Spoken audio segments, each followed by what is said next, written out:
الحمد لله وحده والصلاة والسلام على من لا نبي بعده وما بعد فأعوذ بالله من الشيطان الرجيم بسم الله الرحمن الرحيم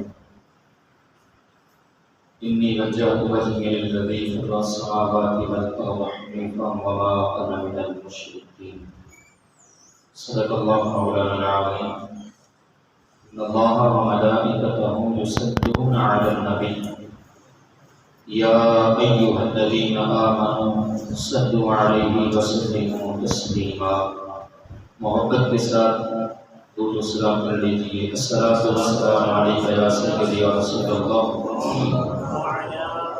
وعلى آلك وأصحابك يا سيدي يا حبيب الله الصلاة والسلام عليك يا سيدي يا نبي الله وعلى آلك وأصحابك يا سيدي يا رحمة للعالمين. ہندوستان کے بعد عزیزان محترم،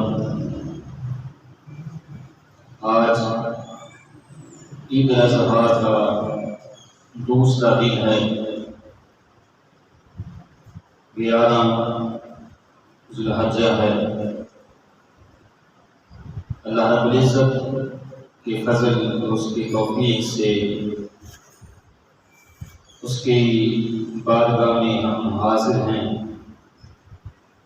اللہ تعالی ہماری سب کی حاضری کو اپنی بارگاہ میں قبول فرمائے۔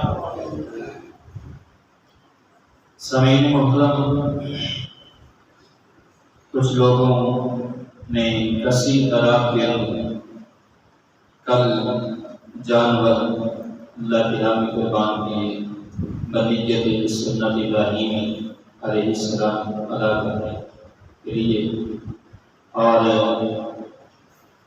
جو رہ گئے آج کر رہے ہیں، اور ہو سکتا ہے کہ کچھ کل بھی کریں۔ تو 3 دن تک قربانی کرنا جائز ہے، بشرط یہ ہے کہ دوسرے دن اور تیسرے دن بحالت مجبوری جو ہے کہ پہلے دن جانور نہیں مل سکا، یا جیسے کہ آج اکثر لوگ جو ہیں وہ قصاب وغیرہ سے کرواتے ہیں، کسائی نہیں مل سکا، یا کوئی اور آدمی جو خود نہیں کر سکتے کسی سے کرواتے ہیں، تو یعنی آدمی نہ ملنے کی وجہ سے دوسرے دن پہ چلی جائے، جانور نہ ملنے کی وجہ سے چلی جائے، یا کسی اور شرعی مجبوری کی وجہ سے دوسرے تیسرے دن کی اجازت ہے۔ جان بوجھ کر ایسا کرنا یہ شرع درست نہیں ہے۔ کچھ لوگ جانور گھر میں کھڑے ہوتے ہیں اور آپ کو دوسروں کی کر رہے ہوتے ہیں، حالانکہ ان کو کوئی شرعی مجبوری بھی نہیں ہوتی، صرف دنیا کمانے کے لیے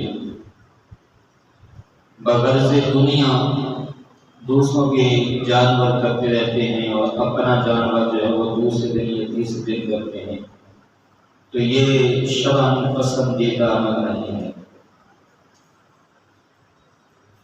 جب جانور آپ کو مہیا ہو گیا، بہتر یہ ہے کہ وہ اسے پہلے دن ہی کریں۔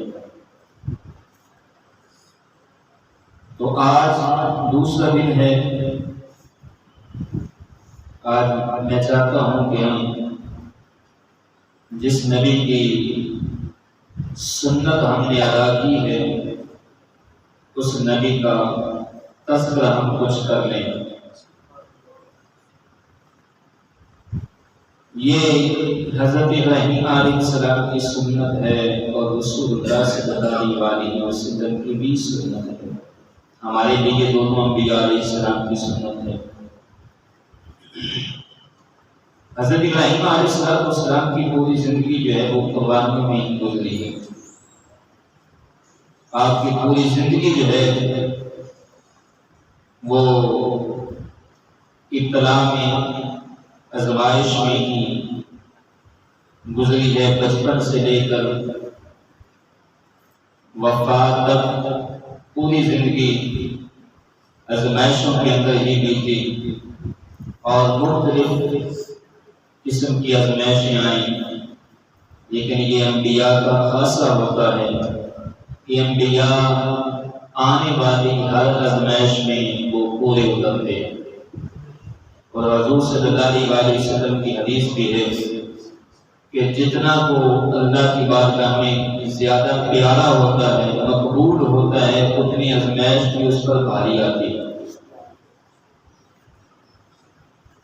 تو حضور صلی اللہ علیہ وسلم نے فرمایا سب سے زیادہ آزمائشیں جو ہیں وہ انبیاء پر آتی ہیں۔ اس کے بعد جتنا کو دین کے قریب ہوگا اور جتنا اللہ کی بارگاہ میں مقبول ہوگا اتنی اس پر آزمائشیں بھی زیادہ آئیں گی۔ تو حضور صلی اللہ علیہ وسلم نے فرمایا کہ آزمائشوں پر صبر کرو اور اللہ کی بارگاہ سے مدد حاصل کرو۔ حضرت ابراہیم علیہ السلام سب سے پہلے ہم آپ کا نسب دیکھیں گے۔ بہت سارے لوگ جو ہیں وہ آپ کے نسب پر بھی طعنہ زنی کرتے ہیں۔ علامہ ابن جریر طبری علیہ رحمہ آپ نے حضرت ابراہیم علیہ السلام کا نسب بیان کرتے ہوئے فرمایا ہے کہ آپ کا نسب یہ ہے ابراہیم بن طارق بن ناہور بن سارور بن اربوا بن فالح بن عابر بن شالح بن قلال بن ارفخشد اور بن سام بن نو۔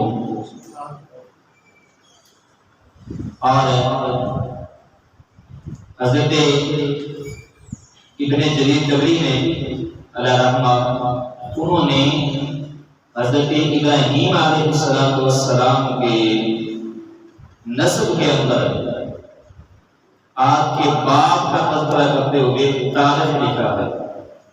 آج کچھ لوگ آپ کے باپ کے حوالے سے شک و شبہ میں مبتلا ہیں، کہتے ہیں کہ ان کے باپ کا نام طارق نہیں تھا، آزر تھا اور وہ بت پرست تھا۔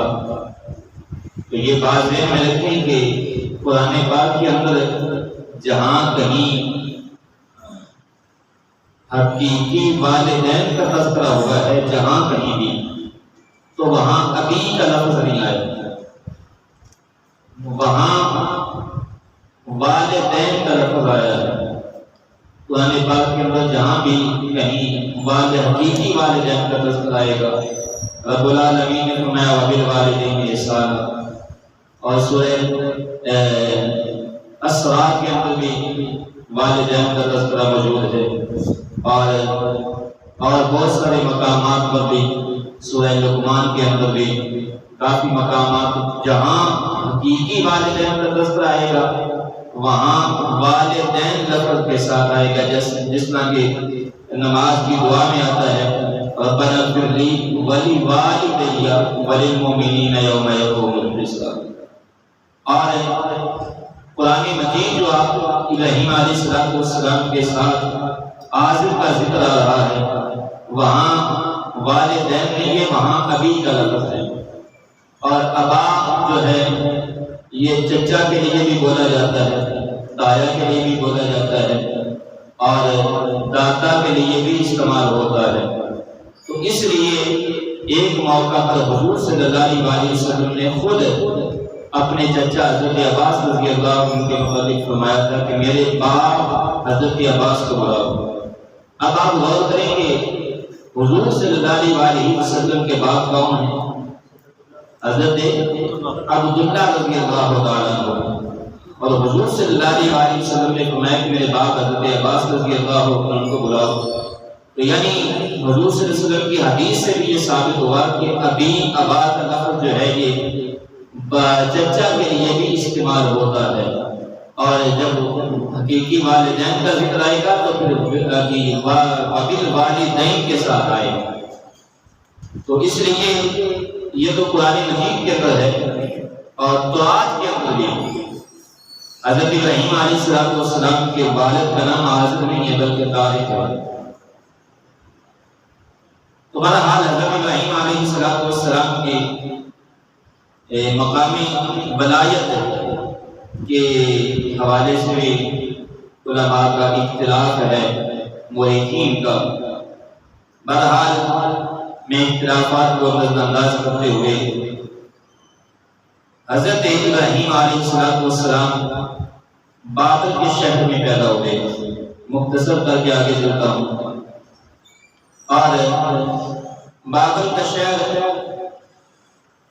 یہ کیسا شہر ہے؟ علامہ طبری لکھتے ہیں کہ بابل کا شہر مربع شکل کا تھا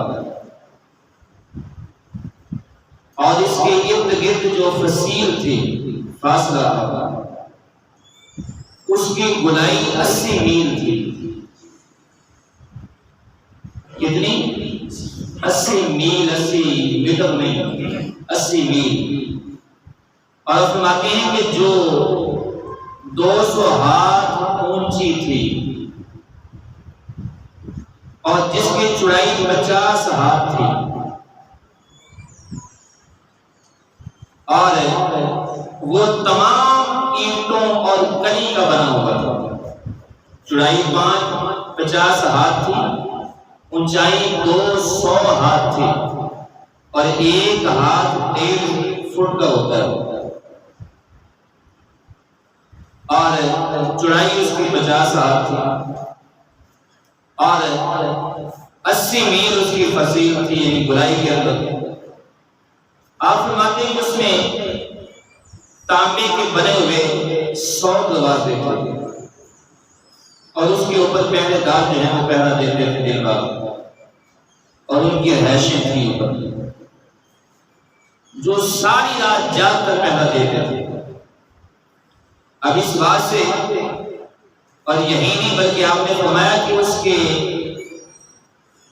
باہر، اس کے گرد بہت بڑی گہری خندق تھی، اور اس خندق کے اندر پانی بھرا ہوا تھا تاکہ کوئی دشمن اگر حملہ کرے تو خندق کو پار نہ کر سکے، شہر تک نہ پہنچ سکے۔ اور پھر جو دیوار 4 چفیرے جو دیوار تھی جس کی چوڑائی 50 ہاتھ تھی اور اس کی اونچائی جو ہے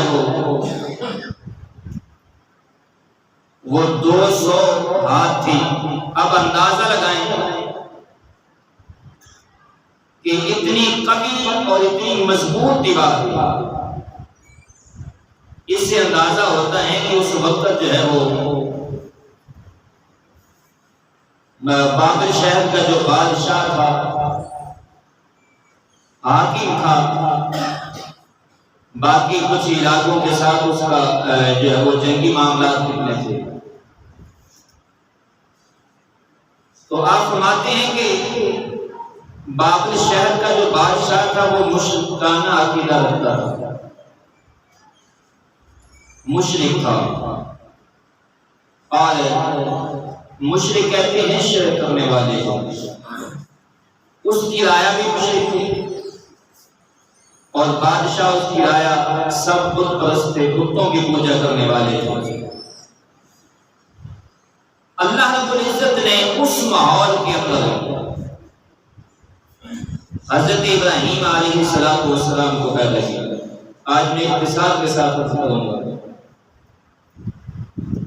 آپ کی ولادت کے جو بہت مشکلات مراحل کے اندر جو آپ کی والدہ گزری ہے اس کو ذرا نظر انداز کرتے ہوئے میں آگے چلتا جاؤں گا۔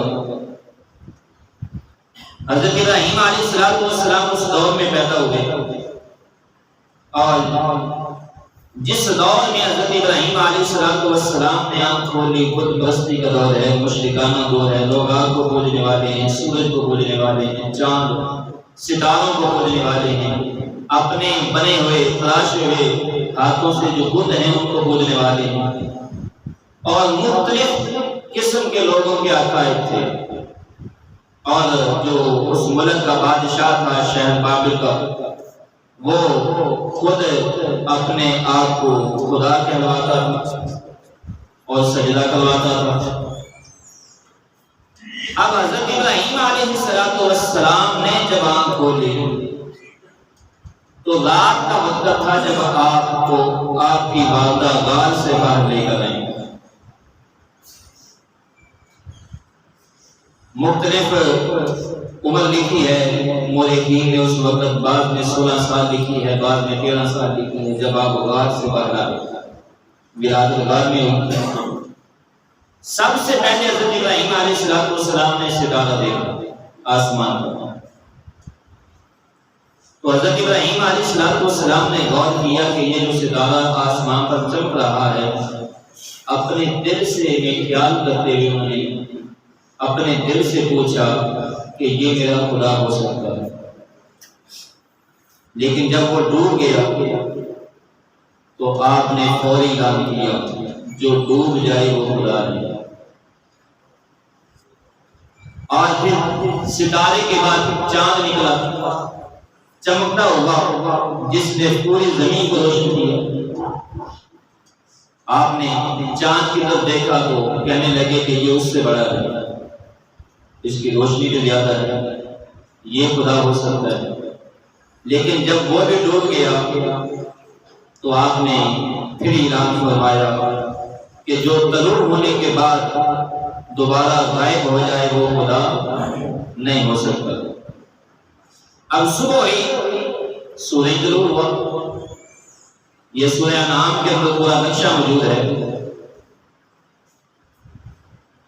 جب سورج نکلا تو ظاہر سورج کی روشنی چاند سے بھی زیادہ ہے، ستارے سے بھی زیادہ ہے۔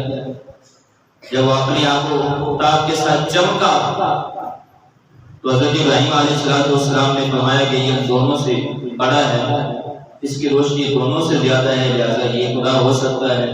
چند گھنٹے بعد جب سورج بھی غروب ہو گیا تو آپ نے فرمایا کہ نہیں، اگر میرا اللہ مجھے ہدایت نہ دیتا تو میں بھی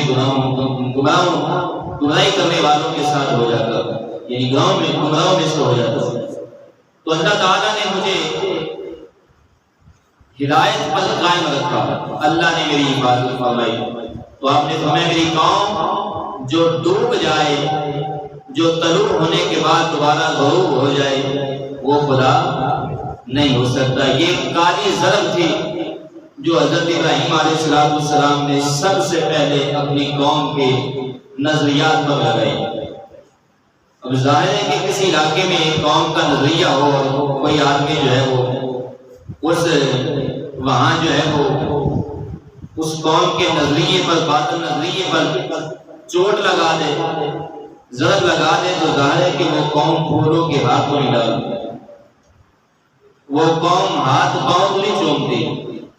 آج کل تو ہم کچھ لوگوں کا نظریہ یہ ہے کہ اللہ بھی راضی ہو، وہ ساری دنیا بھی راضی ہو، اللہ بھی ناراض نہ ہو، جنت بھی ہاتھ سے نہ جائے اور قوم بھی راضی رہے۔ تو یہ نہیں ہوتا۔ یہ ایک مثال ہے کہ یہ کیسے ہو سکتا ہے کہ جہاں آگ جلائی جائے پھر وہاں سیک نہ ہو۔ اگر حق بیان کیا جائے تو آپ کی مخالفت نہ ہو، تو میں سمجھتا ہوں کہ پھر وہ حق سے ہی بیان نہیں کیا گیا۔ حق بیان کرنے کے اندر کوئی کجی ہے۔ تو ابراہیم علیہ السلام نے جب ربوبیت اللہ رب العزت کی وحدانیت اور ربوبیت کا اعلان کیا تو قوم جو ہے وہ سب سے پہلے گھر والے دشمن ہو گئے، گھر سے مخالفت شروع ہو گئی۔ اور یہاں میں یہ نقطہ عرض کرتا ہوں کہ یہ فطرت ہے، قانون فطرت ہے کہ اگر کوئی آدمی چاہے کسی بھی قبیلے سے تعلق رکھنے والا ہو، اگر کوئی آدمی دین پر چلنا چاہے اور دین پر عمل کرنا چاہے تو اس کی سب سے پہلے جہاں سے مخالفت ہوتی ہے وہ گھر والے ہوتے ہیں۔ گھر والوں کی مخالفت پر جو اگر وہ استقامت اختیار کرے، اور کیونکہ وہاں ماں باپ بھی ہوتے ہیں، بہنا بھائی بھی ہوتے ہیں، رشتہ دار بھی ہوتے ہیں، اور شیطان کی صورت میں بہت کچھ جو ہے وہ بہت سارے لوگ سامنے آتے ہیں، تو اب وہاں انسان کا ثابت قدم رہنا انتہائی دشوار ہوتا ہے۔ اگر وہاں وہ ثابت قدم رہ جائے تو پھر امید ہوتی ہے کہ باہر بھی ثابت قدم رہے گا۔ تو ابراہیم علیہ السلام نے جب اعلان کیا تو اب گھر سے قبیلے والوں سے مخالفت شروع ہو گئی. ابراہیم علیہ السلام کی حقیقی والد تو آپ کی ولادت سے پہلے ان کا انتقال ہو گیا اور یہ آزر چچا تھے اور آزر بت پرست تھا، حتیٰ کہ اس کے ہاتھوں کے بنے ہوئے بت جو ہے وہ دنیا بازار میں فروخت بھی ہوا کرتے تھے. تو ابراہیم علیہ السلام کے اعلان کے بعد اب وہ مخالفت بڑھتی چلی گئی. آپ ان کی بتوں کی مذمت کرتے رہے، ان کے باطل نظریات کی مذمت کرتے رہے. اختلاف اور مخالفت کا حتیٰ کہ دشمنی کا دائرہ جو ہے وہ اس میں وسیع تر ہوتا گیا. ایک دن آیا کہ قوم کے ان کا ایک سالانہ جو ہے وہ جشن تھا جسے ہم میلہ کہتے ہیں. قوم کے اندر سالانہ میلہ ہوتا تھا. آج بھی کچھ دیہاتوں میں اور گاؤں میں شہروں میں سالانہ میلے ہوتے ہیں. میں عرس کی بات نہیں کرتا. عرس جو ہے وہ اگر شریعت کے مطابق ہو تو وہ برکت ہے، لیکن میلہ جو ہوتا ہے یہ ذہن میں رکھیں کہ یہ سب سے پہلے بنیاد قوم ابراہیم نے رکھی تھی. آج بھی جو میلہ کرتے ہیں میں سمجھتا ہوں شاید ان کے اندر بھی ان کی جراثیم ہے. اسلام کے اندر میلہ کہیں نہیں ہے. اسلام کے اندر اولیاء کا عرس ہوتا ہے اور وہ بھی شرعی طریقے سے ہو، اور اس کے اندر بھی یہ نہ ہو کہ قوالی ہو تو قوال کرنے والے بھی شراب پی کر قوالی پر بیٹھے اور شراب پلانے والے بھی انتظامیہ ہو. اور اس وقت تو انتظامیہ جو ہے وہ اپنے ہاتھوں سے پلاتی ہے، بعد میں کہتے ہیں کہ نہیں جی وہ تو شراب پیتا ہے اس کو نہیں پلانا چاہیے. میں نے کہا اس وقت کیوں پلائی تھی؟ تم نے اپنے ہاتھوں سے پلائی. تو بہرحال میلے کے اندر خیر نہیں ہوتی. وہ قوم کا ساتھ بعد میلہ آیا، قوم میلے پہ جانے لگی. ابراہیم علیہ السلام نے ان کو اعلان کیا. ابراہیم کو بھی انہوں نے دعوت دی. ابراہیم علیہ السلام نے کچھ دور ان کے ساتھ چلے اور اس کے بعد آپ بیٹھ کے فرمایا کہ میں بیمار ہوں. اب کچھ لوگ یہاں پر بھی ابراہیم علیہ السلام پر جو ہے وہ تان و تشریح کرتے ہیں کہ دیکھیں جی ابراہیم علیہ السلام نے معاذ اللہ جھوٹ بولا. قطعاً ایسا نے جھوٹ انبیاء کے قریب اتر بھی نہیں آتی، قریب بھی نہیں آتی. ظاہر ابراہیم علیہ السلام کے دل کے اندر جو تڑپ تھی اور جو دل کے اندر وہ جل رہے تھے کہ اللہ رب العزت کے ساتھ شرک کر رہے ہیں، اس سے بڑی بیماری نہیں ہوتی. اور آپ نے فرمایا میں بیمار ہوں. قوم میلے پر چلی گئی اور میلے پر جاتے ہوئے انہوں نے کیا کیا، وہ قوم کیا کرتی تھی کہ اپنے بت خانے کے اندر چھوٹے چھوٹے جو بت ہوتے تھے ان کے آگے اور جو بڑا ان کا بتوں کا سردار ہوتا تھا ان کے آگے مختلف قسم کی مٹھائیاں رکھ کر جاتے تھے. اور ان کا نظریہ یہ تھا کہ جب وہ میلے سے واپس آتے تھے تو بطور تبرک انہیں کھاتے تھے کہ یہ ہمارے خداؤں کا تبرک ہے، برکت ہے اس میں. بہرحال وہ قوم میلے پر گئی. ابراہیم علیہ السلام نے بلانا لیا اور آپ بت خانے چلے گئے اور وہاں جا کر جتنے بھی چھوٹے چھوٹے بت تھے، کسی کے ناک کاٹ دی، کسی کا بازو کاٹ دیا، کسی کی کان کا ٹانگ جو ہے وہ کاٹ دی، کسی کا سر جو ہے وہ پھوڑ دیا اور کسی کا سر ویسے ہی اتار دیا. سب کی تہس نہس کر دی اور جو سب سے بڑا تھا اس کے کندھے پر کلہاڑا رکھ دیا اور جو مٹھائی دوسروں بتوں کے آگے رکھی ہوئی تھی وہ مٹھائی اٹھائی اس بڑے بت کے آگے رکھ دی. اب قوم جب واپس آئی تو اپنے بت خانے گئے. انہوں نے اب وہاں جا کر جب بتوں کا حال دیکھا تو کہنے لگے کہ یہ کون ظالم ہے جس نے ہمارے خداؤں کا یہ حال کیا. اب یہ بات آگ کی طرح پورے علاقے میں پھیل گئی. کچھ لوگوں نے کہا کہ ایک نوجوان ہے جس کا نام ابراہیم ہے اور اس کو ہم نے ان کی مذمت کرتے ہوئے سنا ہے، یہ کام اسی کا ہو سکتا ہے۔ اور یہ معاملہ بادشاہ تک بھی پہنچ گیا، نمرود تک بھی۔ نمرود نے فوری جو ہے وہ شاہی حکم جاری ہو گیا کہ بلاؤ اس نوجوان کو، سب کے سامنے پیش کرو، شاید کچھ لوگ اس کے متعلق گواہی دے دیں۔ اس کے سامنے ابراہیم علیہ السلام کو بلایا گیا اور انہوں نے پوچھا کہ ہمارے خداؤں کے ساتھ یہ سب کچھ تم نے کیا؟ تو آپ نے فرمایا کیسی باتیں کر رہے ہو، من فعل هذا بآلهتنا انه لمن الظالمین۔ اور ابراہیم علیہ السلام نے فرمایا قالوا سمعنا فتى يذكرهم يقال له ابراہیم۔ آپ نے فرمایا کہ ان سے پوچھو نا، آپ بت خانے گئے نہیں؟ میں نے سنا ہے کہ وہ تمام مٹھائی جو ہے بڑے بت نے اٹھا کر اپنے آگے رکھ دی ہے اور آلہ بھی اسی کے کندھے پر ہے، تو ہو سکتا ہے کہ دوسروں کے آگے مٹھائی رکھی اس کو ہضم نہ ہوئی، وہ برداشت نہ ہوئی، اس نے غصے میں آ کر سب کا جو ہے وہ کچومت بنا دیا اور مٹھائی اپنے آگے رکھ لی اور فرمایا کہ قالوا فاتوا به علی اعین الناس لعلهم یشهدون۔ تو فرمایا کہ ان سے پوچھو انتم فعلت هذا بآلهتنا یا ابراہیم۔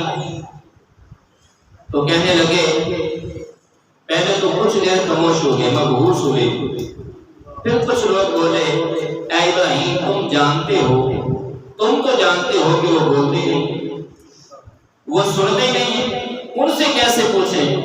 ابراہیم علیہ السلام نے فرمایا میں بھی تو یہی کہتا ہوں کہ وہ سنتے نہیں، میں بھی یہی کہتا ہوں وہ دیکھ نہیں سکتے، میں بھی یہی کہتا ہوں وہ بول نہیں سکتے، اور وہ اپنی حفاظت نہیں کر سکتے، تو جو اپنی حفاظت نہیں کر سکتے وہ خدا کیسے ہو سکتا ہے؟ آپ نے فرمایا میرا خدا وہ ہے جو مارتا بھی ہے زندہ بھی کرتا ہے۔ اور یہ مناظرہ نمرود کے ساتھ آپ کا ہوا تو نمرود نے کہا یہ تو میری صفت ہے، میں جسے چاہوں چھوڑ دوں، جسے چاہوں موت دے دوں۔ تو ابراہیم علیہ السلام فوری سمجھ گئے کہ یہ میرا فلسفہ سمجھے نہیں، آپ نے فوری دوسرا سوال کیا نمرود پر۔ آپ نے فرمایا کہ یہ تیری صفت ہے، میرا رب وہ ہے ان اللہ یاتی بالشمس من المشرق فاتی بہا من المغرب، میرا خدا وہ ہے جو مشرق سے سورج نکالتا ہے اور مغرب میں غروب کرتا ہے، اگر تو خدا ہے تو مغرب سے سورج نکال۔ تو نمرود جو ہے وہ مبہوت ہو گیا، جواب نہ بن پایا۔ اور سوال یہ ہے نمرود یہ بھی کہہ سکتا تھا کہ مشرق سے سورج میں نکالتا ہوں، تمہارا خدا کوئی اور ہے تو اس سے کہیں کہ وہ مغرب سے سورج نکالے۔ مفسرین نے لکھا ہے اس پر، شاک نے اور اولیاء اللہ نے اس کی تفسیر کرتے ہوئے لکھا ہے اس وقت رب العالمین نے جبریل کو حکم دیا تھا اے جبریل میرے نبی کی بارگاہ میں چلا جا۔ پہلی بات تو یہ ہے کہ یہ مبعوث بول ہی نہیں سکتا اور اسے یہ عقل ہی نہیں، لیکن اگر نمرود یہ کہہ بھی دے کہ مشرق سے سورج میں نکالتا ہوں، تم اپنے رب سے کہو کہ مغرب سے سورج نکالے، پھر نبی میرے نبی کی زبان حرکت نہ کرے، مغرب سے سورج کو طلوع کر دے۔ اب ابراہیم علیہ السلام نے فرمایا میں بھی تو یہی کہتا ہوں، یہ بولتے نہیں، یہ کلام نہیں کر سکتے، یہ کچھ نہیں کر سکتے، میں بھی تو یہی کہتا ہوں۔ اب جب جواب نہ بن پایا ان سے تو اب نمرود نے شاہی اعلان کروا دیا، چیخا جلائی جائے، چیخا جلائی جائے، اور اس کے لیے لکڑیاں اکٹھی کی گئی۔ اب غور کریں، جس دیوار کی اونچائی 200 ہاتھ ہو، جس کی چوڑائی 50 ہاتھ ہو اور وہ چونے اور مٹی سے بنی ہو اور اتنی بڑی جو ہے وہ چیخا ہو، اس کے اندر کسی کو پھینکنا آسان ہوگا؟ اور وہ آگ کیا نارمل آگ ہوگی؟ مورخین نے لکھا ہے کہ اس آگ کے چیخا کے اوپر فضا کے اندر بھی کوئی پرندہ گزرتا تھا تو وہ آگ کے سیک سے، اس کے تپش سے وہ بھی چیخا کے اندر گر جاتا تھا۔ اتنی سخت اس کی تپش تھی۔ ابراہیم علیہ السلام کو کچھ دن بند کمرے میں یعنی قید میں رکھا گیا اور ساتھ وہ ڈراتے رہے، دیکھیں یہ سامنے چیخا ہے، یہ ہڈیاں بھی پگھلا دے گی، اگر تو ہمارے خداؤں کو چھوڑ دے یعنی ان کی مذمت کرنا چھوڑ دے اور ہمارے دین کو اختیار کر لے، ہم تمہیں انعام و اکرام بھی دیں گے۔ اور یہ بات ذہن میں رکھیں، پہلے لوگ ہر دور میں ایسا ہوتا رہا ہے، آج بھی ہوتا ہے۔ اگر کوئی آدمی دین پر ڈٹا رہے، پہلے لوگ ڈراتے ہیں، پہلے دھمکاتے ہیں اور طرح طرح کے حربے استعمال کرتے ہیں، آخر حربہ ہر دین دال کے ساتھ یہ بھی ہوتا ہے جب وہ ڈرے نہ اور وہ ان کے ڈر کو خاتمے میں نہ لائے اور اپنے قدموں پر ثابت قدم رہے تو پھر آخری حربہ ہر دور میں یہ ہوتا رہا ہے، لالچ دیا جاتا ہے۔ اور یہی لالچ ابراہیم علیہ السلام کو انہوں نے دیا، ہم انعامات سے نوازیں گے، جو تمہاری خواہش ہوگی ہم کر دیں گے۔ ابراہیم علیہ السلام نے فرمایا مجھے کسی چیز کی، تمہاری کسی چیز کی ضرورت نہیں ہے، میرا رب میرے لیے کافی۔ اب منجنیق کے اندر ابراہیم علیہ السلام کو بٹھایا گیا۔ منجنیق کے جنگ میں، آج سے پہلے جنگ کے اندر جنگی اتحاد تھا یہ، اور وہاں گولا اور اینٹ وغیرہ پتھر پھینکنے کے لیے استعمال ہوتا تھا، پنجابی کے اندر سے گوبیا بھی کہتے ہیں، اور اس کے اندر بٹھا دیا گیا۔ اب ابراہیم علیہ السلام کو منجنیق کے ذریعے چیخا میں پھینکنے کا جب ارادہ کیا انہوں نے، اس وقت اللہ رب العزت کے حکم سے جبریل امین ابراہیم علیہ السلام کی خدمت میں حاضر ہوئے اور کہا کہ میں اللہ کے حکم سے آیا ہوں، اگر کوئی مدد ہو تو فرمائیے۔ ابراہیم علیہ السلام نے فرمایا جبریل تجھ سے مجھے کوئی غرض نہیں، تجھ سے مجھے کسی مدد کی ضرورت نہیں، کہا پھر اپنے رب سے سوال کریں۔ ابراہیم علیہ السلام نے فرمایا جبریل کیسی باتیں کرتے ہو، کیا میرا رب دیکھ نہیں رہا، میرا رب سن نہیں رہا؟ جو دیکھ بھی رہا ہے سن بھی رہا ہے تو پھر میں اپنے رب سے سوال کیوں کروں جس حال میں میرا سونا رب ہے، یہ سونا میرے دکھ میں جلا دے کہ میں سکون و چلے پاؤں۔ ابراہیم علیہ السلام کو چیخا کے اندر جب ڈالا گیا، ادھر سے آپ کو پھینکا گیا، ادھر سے رب العالمین نے جبریل کو حکم دے دیا قل یا نار کونی بردم وسلام علی ابراہیم۔ اب آپ کو حکم ہوا ہے آگ ٹھنڈی ہو جائے، سلامتی والی۔ حضرت علی کرم اللہ وجہ الکریم صاحب کی تفسیر میں لکھتے ہیں کہ اگر اللہ رب العزت آگ کو سلامن نہ فرماتا کہ سلامتی والی ہو جا تو وہ آگ اتنی ٹھنڈی ہو جاتی، اتنی ٹھنڈی ہو جاتی، اس کی ٹھنڈک سے ابراہیم علیہ السلام کی وفات ہو جاتی۔ اللہ رب العزت نے ارشاد فرمایا یا نار کونی بردم وسلام علی ابراہیم، اے آگ ٹھنڈی ہو جا اور اتنا ٹھنڈا بھی نہ ہونا، آہستہ آہستہ ٹھنڈا ہونا تاکہ میرے نبی کو تیری ٹھنڈک بھی نقصان نہ دے۔ اب بعد سے وہ آگ نظر آتی تھی، جب ابراہیم علیہ السلام اس آگ میں ڈالے گئے، آگ کو جن رسیوں کے ساتھ باندھا گیا تھا اس رسیوں کو آگ نے جلایا، لیکن ابراہیم علیہ السلام کے بال جسم سے ایک بال بھی نہ وہ جلا سکے۔ اور یہ ابراہیم علیہ السلام بنفس نفیس آگ میں ہے، ادھر آپ کے جسم کے ایک بال کو بھی نہ جلایا۔ یہ اللہ رب العزت کی قدرت ابراہیم علیہ السلام کا معجزہ ہے، لیکن میرے نبی کا معجزہ کیا ہے؟ جس ہاتھ سے میرے کریم آقا نے اپنے دست مبارک صاف کیے کھانا کھانے کے بعد ایک صحابی کے گھر میں، اور جب حضور صلی اللہ علیہ وسلم تشریف لے گئے تو اس کپڑے کو گھر کی مالکہ نے وہ جب میلا ہوا دھونے کا ارادہ کیا تو اس کپڑے کو تنور کی جلتی ہوئی آگ میں پھینک دیا۔ رب کعبہ کی قسم ہے، حدیث میں آتا ہے کہ میل کچیل کو آگ نے جلایا، کپڑے کو نہیں جلایا تھا۔ جو کپڑا میرے کریم آقا کے جسم کے ساتھ ٹچ ہو گیا، آگ نے اس کو نہیں جلایا۔ جس ماں کے بدنے پاک کے اندر میرے کریم آقا 9 ماہ رہے، اس ماں کو آگ کیسے جلائے گی؟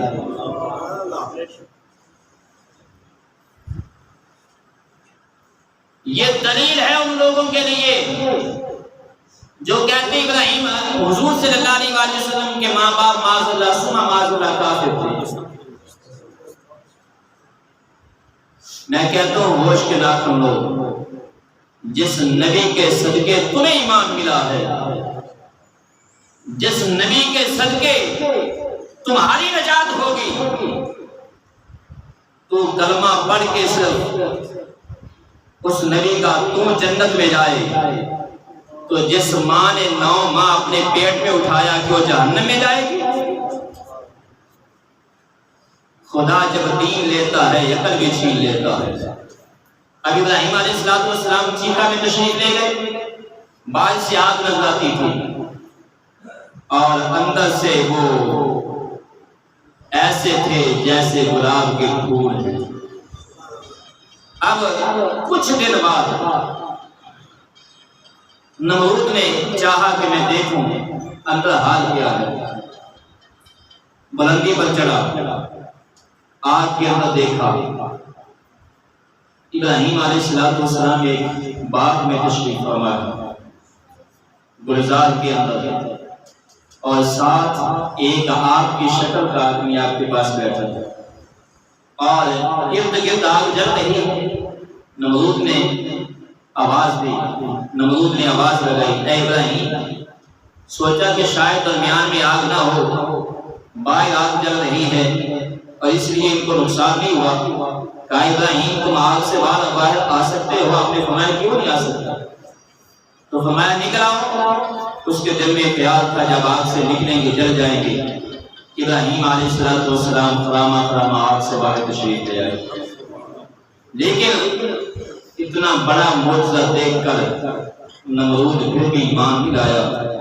یہ بات اس نے ایک بات کا پھر بھی اقرار کیا لیکن ایمان نہیں لایا، کہنے لگا میں مان گیا ہوں آپ کا رب بڑا قوی ہے، آپ کا رب بڑا قوی ہے اور میں آپ کے رب کی بارگاہ میں 100 یا 1000 گائے کے ذکر آتا ہے، میں اس کی بارگاہ میں قربانی کرنا چاہتا ہوں۔ ابراہیم علیہ السلام نے فرمایا جب تک تو ایمان نہ لے آئے اللہ کو تیری قربانی کی ضرورت ہے۔ اور آج ہم نے بھی قربانیاں کی ہیں، ہم نے بھی قربانیاں کی ہیں۔ قربانی خالص نیت کا نام ہے، سال بعد صرف جان پر قربان کرنے کا نام قربانی نہیں ہے۔ آپ پورا سال حضور صلی اللہ علیہ وسلم کی نافرمانی کرتے رہیں، پورا سال شریعت کی دھجیاں اڑاتے رہیں، شریعت کے تمسخرے اڑاتے رہیں، اور سال بعد 1 لاکھ کی 2 لاکھ کی 50 لاکھ کے جانور بھی ذبح کرتے ہیں۔ اللہ کو تمہارے ان جانوروں کی پرواہ نہیں ہے۔ آپ لوگوں کا حق کھاتے رہیں اور غرباء پر ظلم کرتے رہیں، اور سال بعد 1 کلو گوشت ان کے گھر بھیج کر جو ہے وہ آپ ان کو راضی کر دیں، تو یہ اس گوشت کی اللہ کو کوئی پرواہ نہیں ہے۔ اور سب سے بڑی بات یہ ہے کہ جو بیٹیوں کے حق کھانے والے ہیں، بہنوں کے حق کھانے والے ہیں، تمہاری قربانیاں اللہ کی بارگاہ میں مقبول کیسی ہوں گی جس کے اندر مال ہی حرام ہے، حق ہی کسی کا ہے؟ تمہاری یہ قربانیاں اللہ کی بارگاہ میں اللہ کو تمہاری قربانیوں کی پرواہ نہیں ہے، تمہاری نیت کی کا معاملہ ہے اللہ کی بارگاہ میں۔ تو ابراہیم علیہ السلام نے فرمایا جب تک تو میرے رب پر ایمان نہ لے آئے میرے رب کو تیری گاؤں کی تیری قربانیوں کی ضرورت ہے۔ اب ابراہیم علیہ السلام کو جب مزید بابل میں ستایا گیا تو ابراہیم علیہ السلام اب وہاں سے انہوں نے ہجرت کی، لیکن ہجرت سے پہلے ابراہیم علیہ السلام کی شادی ہو چکی تھی حضرت سائرہ رضی اللہ تعالی عنہا کے ساتھ۔ آپ دونوں میاں بیوی اور جو آپ پر ایمان لے آئے تھے یہ چھوٹا سا ایک قافلہ اب شہر بابل سے نکلا اور کین کا ٹھہرا۔ وہاں سے کچھ دن ٹھہرنے کے بعد جب ان لوگوں نے بھی آپ کو ستایا تو آپ نے مصر کا رخ کیا اور دوران سفر ایک بادشاہ تھا جس کا نام حرام تھا اور یہاں ایک مغالطہ پیدا ہوتا ہے لوگوں کے ذہنوں میں اور کچھ علماء نے یہاں طویلیں گھڑی ہیں، یہ بات توجہ سے سننے والی ہے۔ وہ ظالم بادشاہ تھا اور نفس پرست تھا، حواس کا پجاری تھا، حوث کا پجاری، حسین و جمیل عورتوں کو اپنی تحویل میں لیتا تھا۔ اس کو جب پتہ چلا ایک نوجوان آ رہا ہے، اس کی بیوی بڑی حسین ہے، تو اس نے حضرت ابراہیم علیہ السلام کو بلایا اور حضرت سائرہ رضی اللہ تعالی عنہا کو اپنے تحویل میں لینے کی کوشش کی۔ جب ہاتھ بڑھایا تو جو یہ ہاتھ بڑھایا ہاتھ خشک ہو گیا۔ جب یہ اللہ کی بندی کے طرف ہاتھ بڑھا ہاتھ خشک ہو گیا اور منت سماجت کرنے لگا کہ اگر تو اللہ کی بارگاہ میں میرے لیے دعا کرے اور میں یقین رکھتا ہوں کہ اللہ تمہاری دعا کو قبول کرے گا، میں توبہ کرتا ہوں کہ اللہ یہ جرم نہیں کروں۔ حضرت سائرہ رضی اللہ تعالیٰ عنہ نے دعا فرمائی، اللہ نے فوری اس کے ہاتھ کو تر و تازہ فرما دیا اور پھر اس نے بطور تحفہ حضرت حاجرہ رضی اللہ تعالیٰ عنہ ان کو بطور تحفہ خاتمہ دی۔ اب یہاں جو مغالطہ ہے یہ ذرا سمجھ لیں، حضرت سائرہ رضی اللہ تعالیٰ عنہ یہ ابراہیم علیہ السلام کی پہلی بیوی، یہ حران کی بیٹی ہے اور بعض لوگوں نے یہ کہا ہے کہ حران یہ حضرت ابراہیم علیہ السلام کا بھائی تھا اور سائرہ ان کی بھتیجی تھی، اور پھر یہ طویل کرتے ہیں کہ ان کی شریعت میں بھتیجی کے ساتھ نکاح جائز ہے۔ تو علامہ طبری علیہ رحمہ نے اس کی بہت اچھی وضاحت فرمائی ہے۔ آپ نے فرمایا حران نام کے دو آدمی تھے، ایک آپ کا بھائی تھا، ایک آپ کا چچا تھا، اور یہ جو آپ کی بیوی حضرت سائرہ رضی اللہ تعالیٰ عنہ یہ آپ کے چچا کی بیٹی تھی، چچا زاد بہن تھی، اور چچا زاد بہن سے اس وقت بھی نکاح جائز تھا، آج بھی نکاح جائز ہے، اور آپ کی بھتیجی نہیں ہے۔ اور یہی بات کا تذکرہ تورات کے اندر بھی موجود ہے کہ حران آپ کا چچا تھا، سائرہ رضی اللہ تعالیٰ عنہ اس کی بیٹی تھی۔ بہرحال حضرت حاجرہ رضی اللہ تعالیٰ عنہ ساتھ ہو گئی بطور خادمہ۔ حضرت سائرہ رضی اللہ تعالیٰ عنہ کے پاس اولاد نہیں تھی، تو حضرت سائرہ رضی اللہ تعالیٰ عنہ نے چاہا کہ میں حاجرہ کو حضرت ابراہیم علیہ السلام کی خدمت بھی پیش کروں۔ تو حضرت حاجرہ رضی اللہ تعالیٰ عنہ کو حضرت ابراہیم علیہ السلام نے اپنی زوجیت میں لیا۔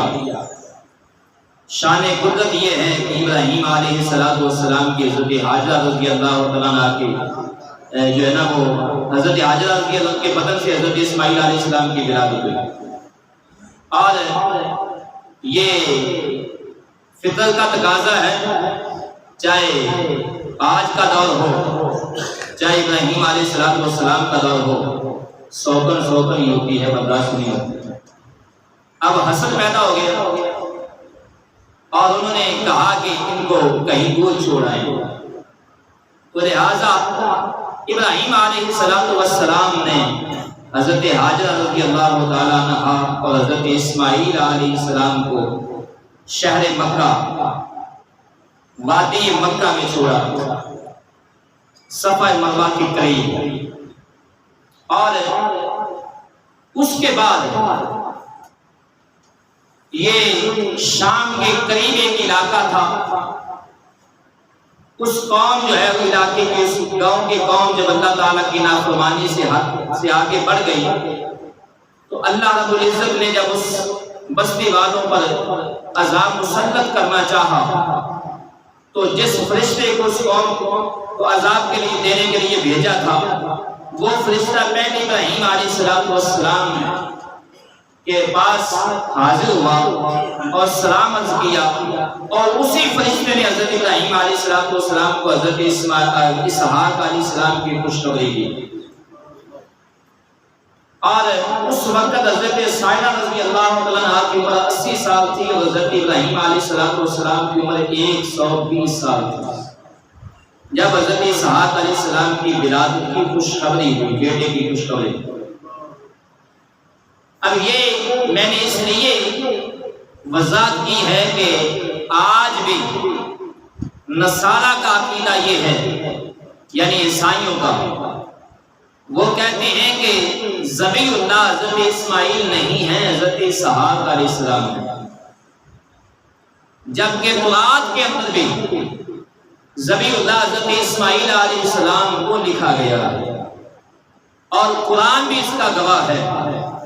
قرآن نے بھی کہا کہ جب اسماعیل علیہ السلام کے متعلق ابراہیم علیہ السلام کو خوشخبری دی گئی تو وہاں حلیم کا لفظ آیا ہے، اور اسحاق علیہ السلام کی خوشخبری کے اندر حلیم کا لفظ نہیں، علیم کا لفظ ہے۔ تو یہ قرآن پاک کی آیات سے بھی وضاحت ہوتی ہے۔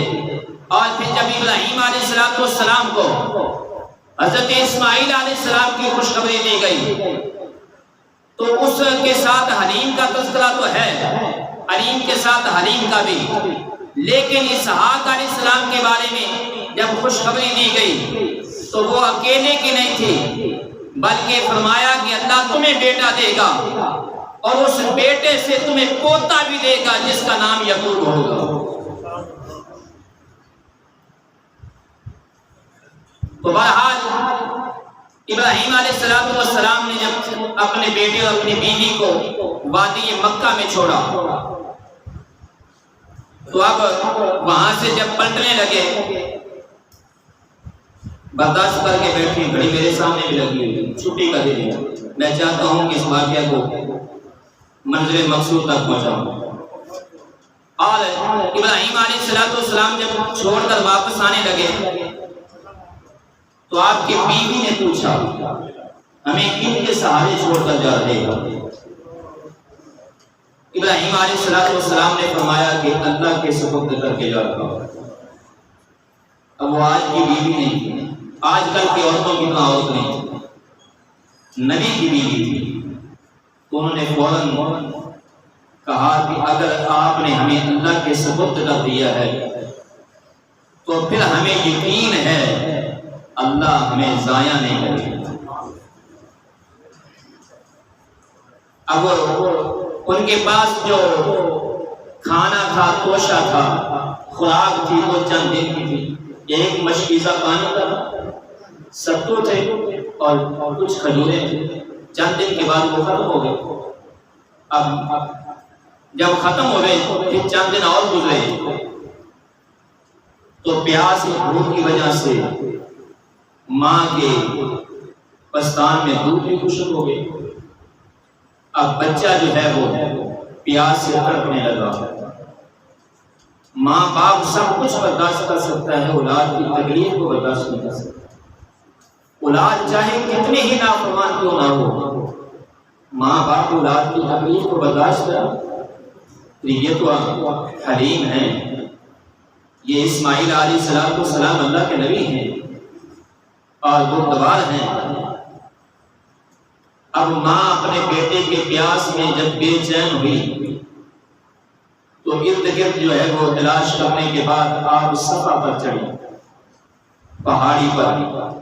یہ پہاڑی کے اوپر کھڑے ہو کے دیکھا جائے اگر کہیں کوئی قافلہ نظر آئے، کہیں کوئی پانی نظر آئے، وہاں کھڑے ہو کر دیکھا، نہ ملا، کوئی چیز نظر نہ آئی، وہاں سے اتری صفا کی طرف، صفا سے مروہ کی طرف، اور درمیان میں جو نشیب ہے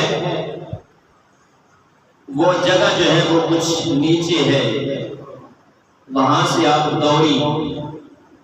ادھر بچے کی پریشانی تھی، کوئی درندہ کوئی جانور میرے بیٹے کو تکلیف نہ دے دے۔ جب پہاڑی پر چڑھتی تو بیٹا نظر آتا تھا۔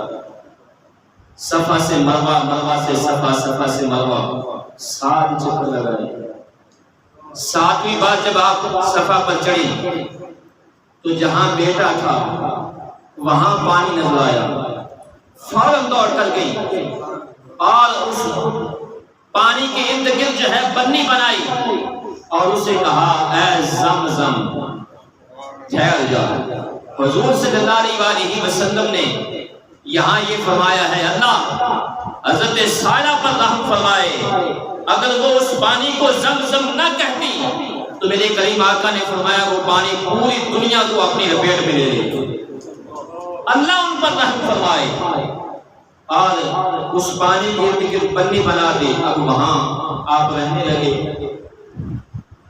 کچھ وقت گزرنے کے بعد اب وہاں سے شام کی طرف ایک قافلہ جا رہا تھا جس کا گزر ادھر سے ہوا، جرہم قبیلے کا وہ قافلہ تھا۔ اور وہاں جب اس وادی میں پہنچے تو ظاہر ہے کہ ریگستان کا علاقہ تھا، پتھریلا علاقہ تھا، اور وہ پانی کی تلاش کرنے کے لیے رکے تو وہاں انہوں نے کچھ پرندے اڑتے دیکھے۔ ایک آدمی جو قبیلے کا امیر تھا انہوں نے کہا کہ مجھے لگتا ہے یہاں پانی ہے، پرندے اڑ رہے ہیں، کوئی جانتا ہے اس وادی کو؟ تو قافلے والوں نے کہا نہیں ہم نہیں جانتے، ہم نے کبھی نہیں دیکھا یہاں کوئی کنواں، یہاں کوئی چشمہ ہم نے کبھی نہیں دیکھا۔ تو اب وہ قافلے والے وہاں پہنچے اور وہاں دیکھا ایک ماں اور ایک بیٹا ہے۔ انہوں نے حضرت سائلہ رضی اللہ عنہ سے اجازت لی، پانی پینے کی استعمال کی، پانی پیا، وہاں ٹھہرے، اور اس کے بعد انہوں نے کہا کہ اے اماں جان اگر تم اجازت دو تو ہم یہاں تمہارے پاس ٹھہر جائیں اور ہم وعدہ کرتے ہیں کہ ہم تمہاری خدمت کریں گے اور اس چشمے پر حکومت تمہاری ہوگی۔ حضرت سائلہ حاجرہ رضی اللہ تعالیٰ عنہ نے اجازت دے دی۔ اب وہ جرہم قبیلہ وہاں ٹھہر گیا، انہوں نے اپنے خیمے لگا لیے اور سکونت اختیار کر لی۔ ادھر حضرت اسماعیل علیہ السلام کی عمر 13 سال ہو گئی، 16 سال بھی آتی ہے، اور ادھر مصر کے اندر اور شام کے اندر حضرت ابراہیم علیہ السلام کو رات کو خواب آئی۔ خواب کے اندر آپ نے دیکھا کہ آپ اپنے بیٹے کو ذبح کر رہے ہیں۔ حضرت ابراہیم علیہ السلام نے اپنے خواب کی کوئی طویل نہیں گھڑی کہ طویل کرتے ہوئے کوئی اور چیز جو ہے وہ ذبح کر دیں، بلکہ آپ فوری جو ہے وہ وادی مکہ پہنچے۔ وہاں جا کر اب بیٹے کی عمر 13-16 سال ہے تو بیٹے سے بات چھپائی نہیں۔ بیٹے کو کہا کہ بیٹا میں نے یہ خواب دیکھا ہے، تمہاری رائے کیا ہے؟ تو بیٹے نے آگے سے کیا کہا،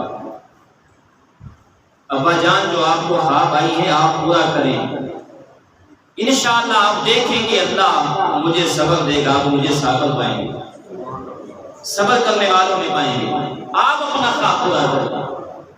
اب غور کریں، باپ بوڑھا ہو، جوان بیٹا ہو، اور پھر جو ماں باپ کے سہارا ہوتا ہے، کمر ہوتا ہے، ریڑھ کی ہڈی ہوتا ہے، اب باپ نے بیٹے کو ساتھ لیا اور مکہ کی وادی میں چلے گئے، ماں کی نظروں سے دور، اسماعیل علیہ السلام کی والدہ کی نظروں سے دور، وہاں جا کر جب اپنے بیٹے کو باندھ دیا، یعنی ہاتھوں اور پاؤں کو باندھا، اور سیرت میں آتا ہے کہ اسماعیل علیہ السلام نے خود عرض کی تھی ابا جان میرے پاؤں اور ہاتھوں کو باندھ لیں، کہیں یہ نہ ہو کہ جب آپ چھری چلائیں اور میں تڑپوں اور آپ کی محبت جو ہے وہ غالب آ جائے، آپ میرے ہاتھ پاؤں کو باندھ لیں۔ اب ابراہیم علیہ السلام نے جب بیٹے کے حلق پر چھری رکھی اور چھری چلائی، اب رب العالمین نے اعلان فرما دیا اے ابراہیم بس کرو، اے ابراہیم بس کرو، ہم نے آپ کو پورا پایا ہے۔ اور رب العالمین نے جبریل سے فرمایا جبریل گل حل کٹنے سے پہلے جا کر جو ہے وہ جنت سے دبا لو اور چھری کے نیچے رکھ دو، چھری کے نیچے رکھ دو۔ سوال یہ ہے آج کچھ لوگ بڑی بے باکی سے کہتے ہیں قاری صاحب اگر اس وقت دمبا ذبح نہ ہوتا تو آج کیا بنتا؟ میں نے کہا یہ میرے کریم آقا صلی اللہ علیہ وسلم کے نور کی برکت ہے، یہ نور کی برکت ہے۔ ابراہیم علیہ السلام کو آزمایا گیا اور اسماعیل علیہ السلام کو چھری سے بچایا گیا۔ اس کی وجہ یہ ہے محدثین نے لکھا ہے کہ اسماعیل علیہ السلام کی پیشانی میں میرے نبی کا نور تھا، حلق کیسے کرتے؟ چھری کی مجال کیا تھی؟ چھری حلق پر چل گئی، جن کی پیشانی میں میرے نبی کا نور تھا۔ اور اسی لیے آج جو ہے وہ ابراہیم علیہ السلام کی سنت ہمارے لیے سنت ٹھہری، ان کی قربانی ہمارے لیے سنت ٹھہری۔ ہم جانور ذبح کرتے ہیں، جانور ذبح کرتے ہیں، سال بعد ہم نے کبھی اپنے نفس کو ذبح نہیں کیا، ہم نے کبھی اپنے نفس کو ذبح نہیں کیا۔ ہمارا نفس وہی ہے، عقل وہی ہے، غرور و تکبر وہی ہے۔ مجھے بتائیں اگر آپ کے نفس پر اس وقت چھری لے چلی، آپ کے اندر اگر کسی غریب پر رحم نہیں آیا اور آپ کا نفس نہیں مرا ابھی تک بھی، تو بتائیں یہ ایک جانور سال پر قربان کر دیا، اس کا کیا فائدہ ہوگا؟ اپنے اپنے گریبان میں جھانکیں ہم آج کہاں کھڑے ہیں۔ اور یہاں میں ایک اور بات کہتا ہوں، ہم سال بعد سنت ابراہیمی تو ادا کرتے ہیں، سال بعد سنت ابراہیمی تو ادا کرتے ہیں، اور ہم سمجھتے ہیں کہ شاید ہم نے اللہ رسول کو راضی کر لیا، اور ہر روز حضور صلی اللہ علیہ وسلم کو تکلیفیں پہنچاتے ہیں۔ یہ جانور ہم سال بعد ذبح کرتے ہیں اور حضور صلی اللہ علیہ وسلم کو تکلیفیں ہم روز پہنچاتے ہیں، روزانہ دل دکھاتے ہیں۔ نبی پاک صلی اللہ علیہ وسلم نے فرمایا نماز میری آنکھوں کی ٹھنڈک ہے، نماز میری آنکھوں کی ٹھنڈک ہے۔ نماز پڑھنے سے نماز ہم نے پڑھنی ہے، ٹھنڈک کن کی آنکھوں کو پہنچے گی؟ ہمارے کریم آقا کی آنکھیں ٹھنڈی ہوں گی۔ اولاد فرما برداری کرے، نیک کام کرے تو ماں باپ کی آنکھیں ٹھنڈی ہوتی ہیں، ماں باپ کے کلیجے میں ٹھنڈ پڑتی ہے، ماں باپ کو خوشی ہوتی ہے۔ اور جن کی آپ میرے کے ساتھ ایک ماں باپ کی محبت نہیں، سینکڑوں ماں باپ کی محبت ہے، جو غاروں میں بھی روتے رہے۔ اور معراج کے سفر میں بھی ہمیں یاد رکھا، جب یہ امت اپنے نبی کی روزانہ نافرمانی کرے تو کیا حضور صلی اللہ علیہ وسلم کا دل نہیں دکھے؟ توجہ تو کریں، سوچے تو صحیح۔ لہذا قربانی کے فلسفے کو سمجھیے۔ یہ سال بعد جانور قربان کرنا اصل میں اپنے نفس کے ساتھ جہاد ہے۔ اگر ہم نے اپنے نفس کو نہیں مارا، اس کے ساتھ جہاد نہیں کیا، تو پھر یہ جانور کا فائدہ، جانور ذبح کرنے کا فائدہ آج نہ ہماری نظروں میں ہمارے بھائی کی عزت ہے، نہ ہماری نظر کے اندر ہمارے ماں باپ کا ادب ہے، نہ ہماری نظروں میں حیا رہا، نہ ہماری نظر کے اندر ہمارے ہاتھوں سے کوئی غریب محفوظ رہا، نہ ہماری نظروں سے کسی کی عزت محفوظ رہی، اور نہ ہمارے ہاتھوں سے کسی کا مال محفوظ رہا، نہ ہمارے حتیٰ کے نہ ماں باپ محفوظ رہے، نہ بہن بھائی محفوظ رہے، نہ وہ محفوظ رہے جن کے پیچھے ہم 5 وقت کھڑے ہوتے، نہ ہماری زبان سے ہمارے امام محفوظ رہے، تو مجھے بتائیں تمہاری قربانی کیا کرے؟ اپنے گریبان میں ہم کہاں کھڑے؟ اللہ رب العزت کی بارگاہ میں دعا ہے، رب العالمین مجھے آپ سب احباب کو حضور صلی اللہ علیہ وسلم کی اتباع نصیب فرمائے۔ آمین ثم آمین۔ وما علینا الا البلاغ۔